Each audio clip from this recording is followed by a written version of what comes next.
Events in Washington have taken a violent and tumultuous turn in the past few hours, as thousands of supporters of President Trump stormed the US Capitol building, venting their anger at the victory of Joe Biden in the presidential election.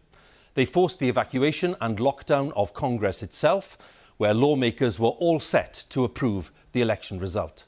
Shortly before the clashes, President Trump had addressed his supporters near the White House, telling them that he would never accept defeat. Within the past hour, President-elect Biden called on Mr. Trump to tell his people to go home, and within minutes, that was indeed the message delivered from the White House. We'll be live on Capitol Hill shortly. First, we'll have this report by our North America editor, Jon Sopel. The peaceful transfer of power, the cornerstone of American democracy, seemed a highly abstract concept today, as Trump supporters clashed with police as they tried, and succeeded, to storm the Congress, where America's elected leaders had gathered to certify the election victory of Joe Biden. Earlier, in a rally outside the White House, Donald Trump encouraged his loyal base to fight to overturn the result of this bitterly contested election. We're going to walk down to the Capitol and we're going to cheer on our brave senators and congressmen and women. And we're probably not going to be cheering so much for some of them, because you'll never take back our country with weakness. You have to show strength and you have to be strong. Many of his supporters needing little encouragement to join the fight. We're here to support, if violence happens, like it happens, but we're not going to start it. We're just here to defend ourselves. Yeah. Sorry, say that again. I'm a Mexican immigrant. I support Trump. Freedom is paid for with blood, and tyranny always masquerades itself as safety and security, and that's what we're fighting against right now. Outside the Capitol, the outer ring of security had been breached. The crowds had taken Donald Trump at his word, and they were taking the fight to the heart of American democracy. They were literally banging on the doors of Congress. And then some Trump supporters managed to get inside. They were armed and wandering the Capitol building. There were tense and violent scenes with police who'll have never dealt with anything like this.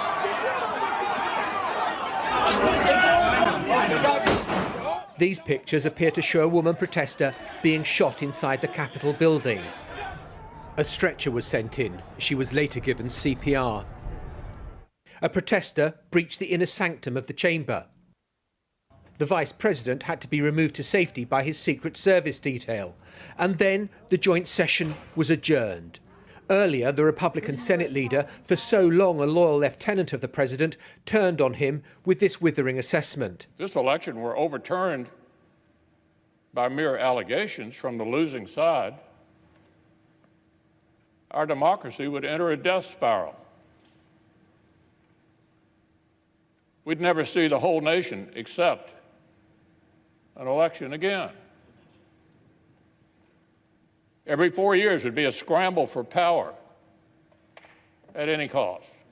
And the Vice President, who's officiating over this joint session and has shown Donald Trump near slavish loyalty, also said it was not his role to overturn the verdict of the people. My oath to support and defend the Constitution constrains me from claiming unilateral authority to decide which electoral votes should be counted. And he went on, the presidency belongs to the people and to them alone. And the president-elect has gone on television to warn that American democracy is under unprecedented assault, and he made this appeal. I call on President Trump to go on national television now to fulfill his oath and defend the Constitution and demand an end to this siege, to storm the Capitol, to smash windows, to occupy offices, the floor of the United States Senate, rummaging through desks, on the Capitol, on the House of Representatives, threatening the safety of duly elected officials. It's not protest. It's insurrection. Donald Trump has spoken. He called on his supporters to stand down.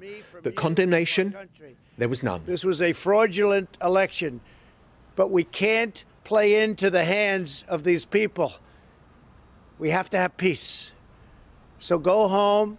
We love you. You're very special. The chamber has emptied, democracy put on hold. Outside, they were scaling the ramparts, the mob for the moment in charge, believing they have the right to overthrow the will of the people. Tonight, the shining city on the hill, as America likes to describe itself, feels as though the light of democracy is flickering dangerously. Jon Sopel, BBC News, Washington. Jon's report there, we'll be talking to him in a short while, but these are the images now in Washington, D.C. tonight. The president's message has been delivered. He's told people to go home.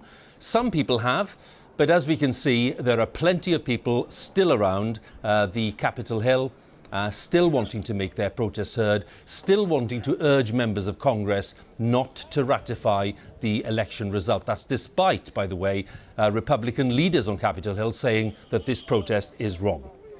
So those are the live images. What I'd like to do now is bring in two colleagues, one of them who's outside Capitol Hill there, Aleem Maqbool, and one inside who's Lebo Diseko. We'll come to Lebo in a second. But Aleem, first of all, could you bring us up to date? What's happening there, and have the police drafted in more help by now? Well, there was a lull for an hour or so. There were hundreds of protesters all the way up the steps of the building on every side, right up to the doors of the Capitol. As I say, there was a lull. Just as you were watching that report, in the last few minutes, the police finally started to use sound bombs and some form of tear gas, and you might be able to make out that they've cleared one level of the steps outside the Capitol building. Still lots of people still here. I was trying to get a sense through speaking to several of the people who stormed the building earlier whether this was something that was planned, and actually they said they were inspired by the words of the president who spoke earlier in the day to take back their country, and so they marched down here, but they saw that there was so little security. They said they felt it was easy to overwhelm that security, and they found themselves inside the building. They started knocking on doors. They entered into the chamber, but they said it hadn't been the plan, but they said they will continue to make their presence felt until the election result, they say, is overturned in a bid to do what the man they follow is telling them to do, which is to take back their country. This is what they translate that to be. Aleem, thank you very much. And still the action ongoing, as Aleem was telling us there, and we're still hearing it in the background. Let's go inside the building, and Lebo is there for us. You've been there all the while, Lebo, and I'm just wondering what you made of the scenes we saw earlier on, and what's going on there right now. I can see that you've gone to a quieter area for the moment, but what's going on? Well, Huw, we've been on lockdown here in these Capitol buildings for almost 4 hours now. Many of the people that I'm with actually work in these buildings. They work in the House of Representatives. I was speaking to a couple of women who have been watching these scenes playing out on the TV. They actually work here, saying to me that they were shocked at the level of disrespect for the democratic institutions of this country. Seeing people with their feet up on the table of members of the House's desks. They're not even allowed to touch the desks on the floor. They saw them strewn around and treated with utmost disrespect, they said. I also spoke to a gentleman who works for a member of the House of Representatives. I asked him how he felt that now that Donald Trump has told his supporters to go home, he said it's too little, too late. He called this an assault on the democratic institutions of this country. So, I mean, the general feeling here has gone from palpable shock to stunned disbelief, really, Huw. Lebo, many thanks once again, and for the latest there on the scene for us inside the Capitol. In another part of DC, Washington DC, we have Jon Sopel, our North America editor, whose report we saw earlier on. Jon, can we start first of all with the real significance of the scenes that we've been witnessing today in Washington, D.C. It was insurrection, according to Joe Biden. What else have people been telling you? I think people are stunned, shocked, amazed. Clearly the security services have got some pretty tough questions to answer about why they weren't readier for what happened and what unfolded. And I think there is just this palpable sense of disbelief that America, which likes to lecture the rest of the world on how to be a good democratic society, is seeing its own shining beacon kind of looking rather tattered by what has unfolded today. And I think the politicians have got to ask themselves some pretty tough questions about whether they have contributed to this. Donald Trump saying, on the one hand, look, we love you, to the protesters, you're very special, but saying they've got to obey law and order. Well, Donald Trump at the same time is saying, no, we're not going to obey the laws that have been litigated. This has been to the courts 62 times and they have found no evidence of fraud in this election. It's 2 weeks just about to Inauguration Day, John, and that's the time clearly when Donald Trump is leaving office.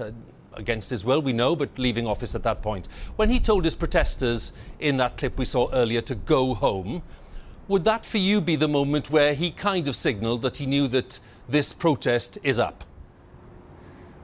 Well, that is what I think is the central contradiction of the Donald Trump message, which is you can't say we believe in law and order and we're asking you to fight and stay strong, which is what he said in his speech outside the White House earlier on today to all those supporters. And I was very struck by just how totally 100% those tens of thousands of people believe that the election was stolen, that Joe Biden is a Chinese puppet of the Communist Party, that the fraud has gone on a massive scale.